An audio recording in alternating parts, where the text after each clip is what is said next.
السلام علیکم ورحمۃ اللہ وبرکاتہ۔ حضرت ابو ہریرہ رضی اللہ تعالیٰ عنہ کہتے ہیں کہ رسول اللہ صلی اللہ علیہ وآلہ وسلم نے فرمایا، دنیا مومن کے لیے قید خانہ ہے اور کافر کے لیے جنت باغ و بہار ہے۔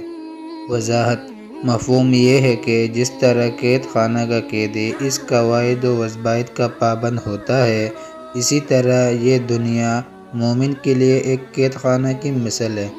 اس میں مومن شہوات و خواہشات نفس سے بچتا ہوا مومنانہ و متقیانہ زندگی گزارتا ہے۔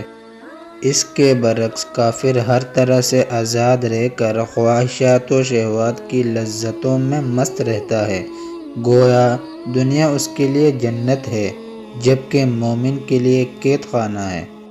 آخر میں عرض کرتا چلوں، مزید ایسی حدیث یا علمی نالج ویڈیوز کے لیے ہمارے چینل سے جڑیں اور چینل کو لازمی پلیز سبسکرائب کریں اور آپ سے سپورٹ کی درخواست ہے۔